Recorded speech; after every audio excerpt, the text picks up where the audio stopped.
Good morning, and welcome to the Unitarian Universalist Society of Schenectady.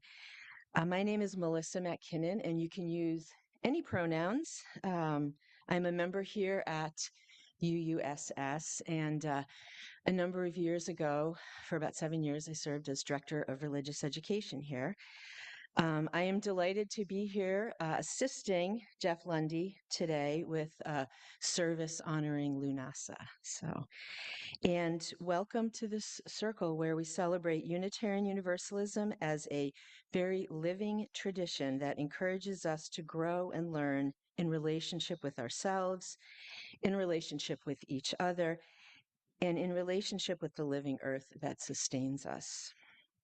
And today we celebrate a season of harvest. It's midsummer here in this beautiful part of the planet where we find ourselves. Lughnasa is a celebration that is very close to my heart.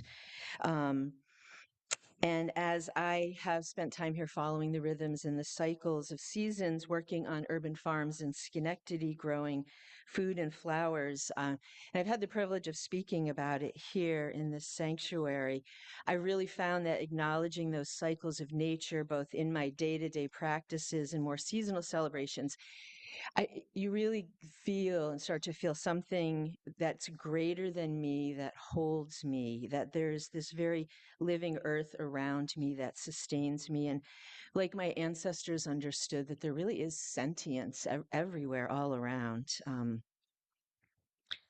And it's more than that, more than human relationship, which I also look to celebrate and to know better. And so Lughnasa, which you'll hear more about, is an old agricultural festival that has personal meaning for me and my own ancestral connections. And I think a lot too about how these celebrations that are ancient can have meaning for us today.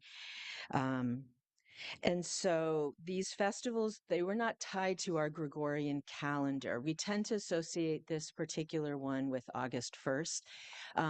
But the calendar that they followed more reflected the cycles of the moon. So the actual day that a holiday might happen would change, and often they were over periods of time too. And so I've actually found this to be very freeing, to not think like everything has to be this very planned and on this date, and to really acknowledge and celebrate this beautiful world around us. And so happily on the farms, we had an impromptu Lughnasa celebration. There was food, there was a fire, there were blessings offered, and much conviviality. So it was a celebration of the harvest and of friendships and hard work that we'd all done together, along with food and flour and medicines. And it was informal and it was perfect. Um, and on this chancel here is a Lughnasa offering from Schenectady Urban Farms to all of you. It's food, flowers, and herbs grown here in Schenectady in community, and we hope that you will both take pleasure in seeing some of the food and flowers that are growing here right now. We've harvested these within the past 24 hours. We also hope that you will take something home from this chancel, from this altar at the end of the service, and take some of the blessings of the harvest celebration here today to your home to enjoy. This morning, I'm pleased to assist Geoff Lundy in today's worship as this Unitarian Universalist faith honors the wisdom of clarity, my combination, clergy and laity, both. It has been bittersweet to be reading the book authored by Joanna Macy called Active Hope: How to Face the Mess We're In with Unexpected Resilience and Creative Power. Reading it at the time now of Joanna Macy's recent passings. For over 60 years, she was a Buddhist and an eco-philosopher, developing a theory and practice to both confront, digest, and stay hopeful in the face of the ecological disasters that we see. So she envisions this as work she calls the work that reconnects, and she sees it as a spiral. And so the picture here is a representation of that from her website, called The Work That Reconnects. The spiral is represented in the life cycle of a dandelion. So, as an herbalist, I particularly love this. Um, and what I also love, and what's important in this, even as it's a spiral, there's an entry place, and it's gratitude. So it starts with gratitude, and then it moves towards honoring our pain, and then seeing with new eyes, going forth, coming back around to gratitude. And um, so for me, Lughnasa is about this, not just what I harvest, but deep, deep gratitude for that harvest, for the plants that grew well and the plants that didn't. Some know why, some I don't. Um, so this offering is a meditation from Joanna Macy from her book, Active Hope, on coming from gratitude to honor and celebrate this season of the year. Um, and in my own way, to continue kind of traditions of reverence and connection. So let's take some time now to sit together in stillness, whatever that might mean to you. So getting comfortable as you sit in your seat. If it's comfortable, maybe closing your eyes or allowing your gaze to be soft. So there's not a hard focus, it's something soft. You can maybe gaze at the light from the chalice. Um, and just connect first to your physical body. What an amazing, amazing thing to have physical bodies. And your breath, noticing your breath. And if it's comfortable, breathe through your nose. So feel your seat where you sit. Feel your feet. Feel your connection to the ground beneath you right now. And just breathe into that sensation, whatever it is that you notice. And you are of earth.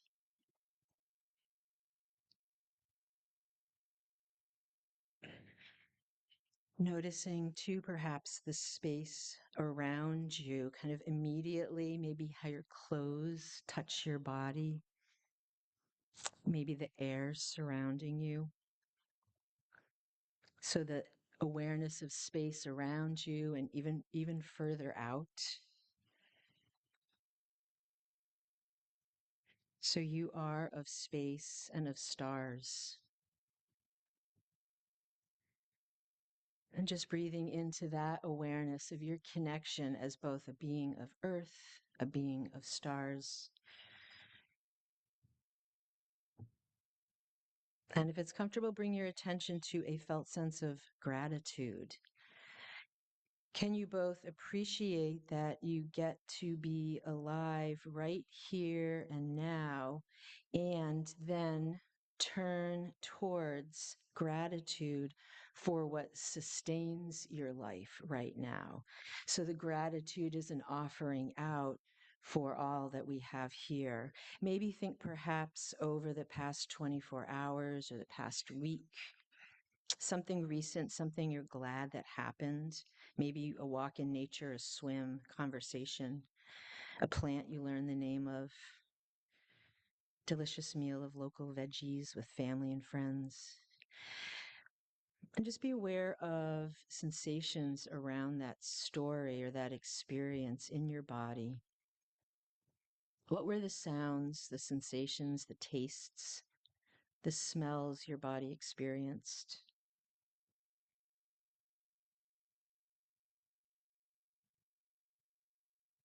You may not have a specific incident, and that's fine too, but just something that's pleasurable. I start to reflect on who who or what made that moment happen. Who are the human beings and more than human beings involved? What nourished you so you could be there in that moment?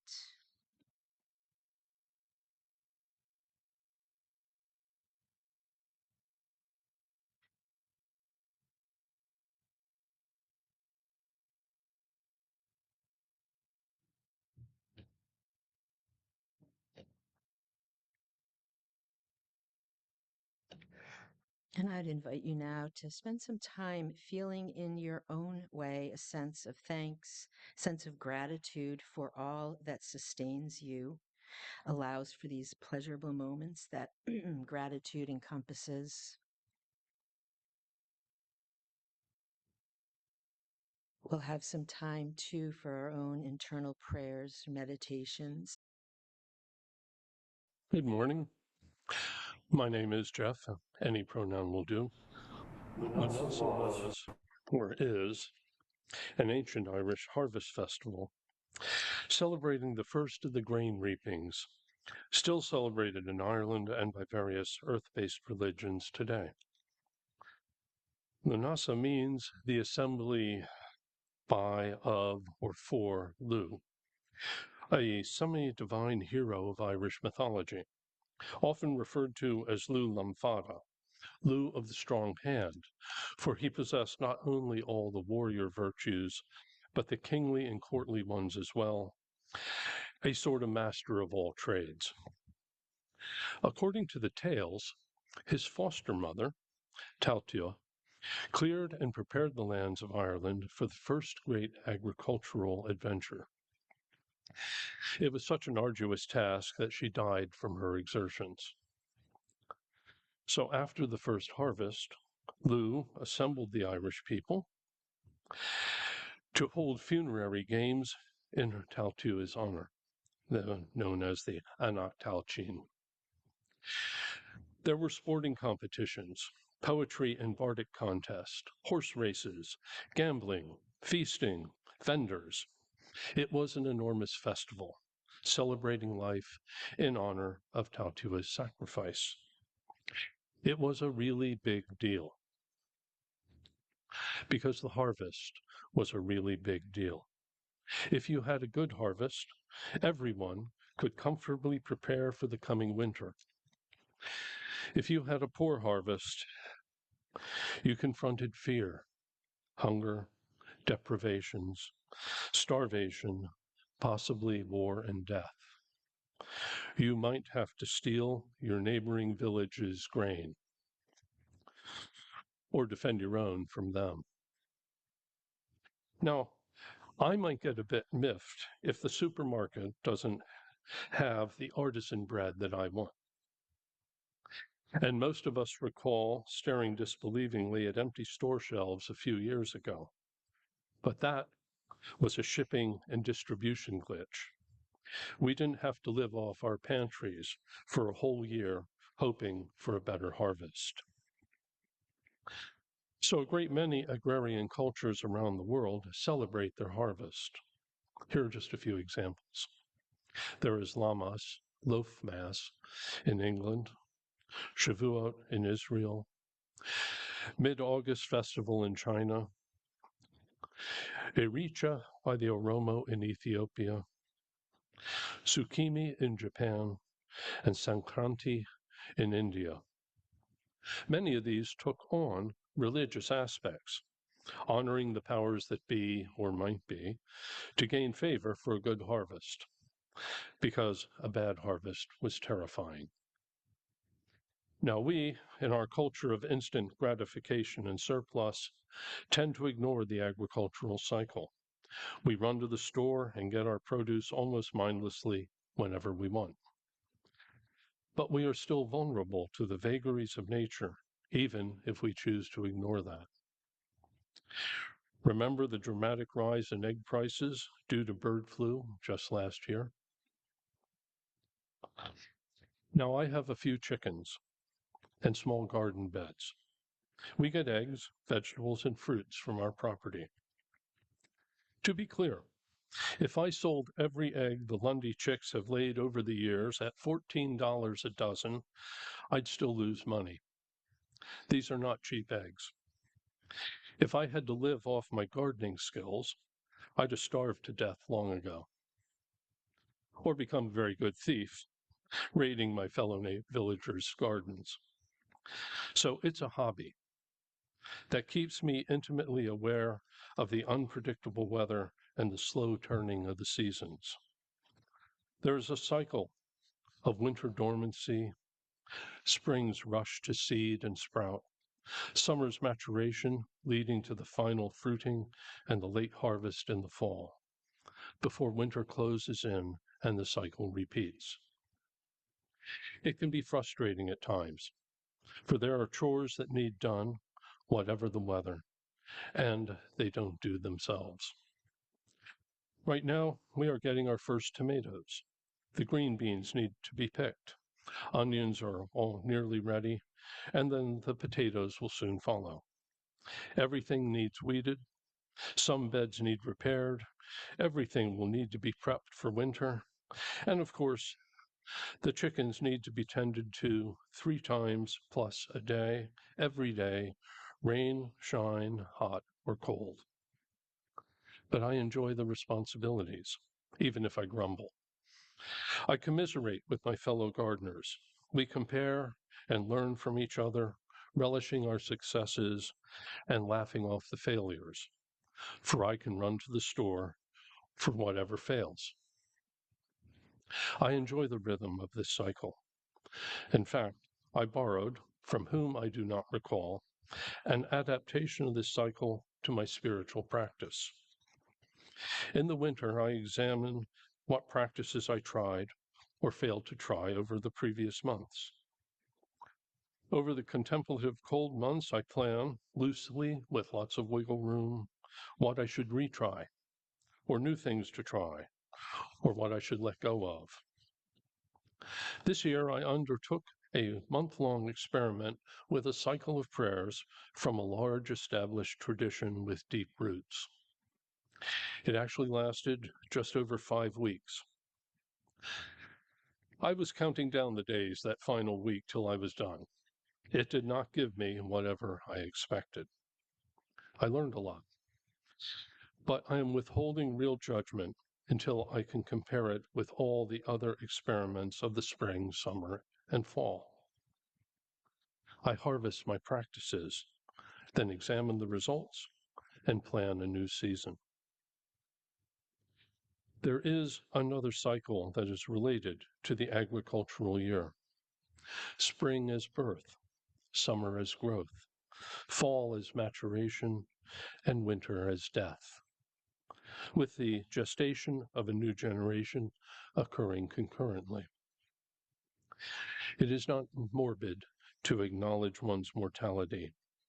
Death is a fact of life. Krishna Das has an album entitled Live on Earth for a Limited Time Only, which coincidentally is a great album if you love to chant kirtan. I do. Lughnasa was incorporated as a memorial to Lou's foster mother. It wasn't a gloomy mourning period, it was a celebration of life. So I am in my harvesting time, gathering together and winnowing my experiences with no rush to move along faster to the inevitable. Open more than ever to the results, a greater connection to my community, an ever-widening circle of family and friends, with many new or extended responsibilities that engenders, all welcome tasks. Yes, I might still grumble, but service is its own reward. I will close with a short poem by J.R.R. Tolkien from The Fellowship of the Ring, sung by Bilbo Baggins in Rivendell. I sit beside the fire and think of all that I have seen, of meadow flowers and butterflies in summers that have been, of yellow leaves and gossamer in autumns that there were, with morning mist and silver sun and wind upon my hair. I sit beside the fire and think of how the world will be when winter comes without a spring that I shall ever see. For there are so many things that I have never seen. In every wood, in every spring, there is a different green. I sit beside the fire and think of people long ago, and people who will see a world that I will never know. But all the while I sit and think of times there were before. I listen for returning feet and voices at the door. May we all reap the bountiful blessings of this harvest season. Winnow out the good and useful from the chaff to nourish us through the challenges ahead.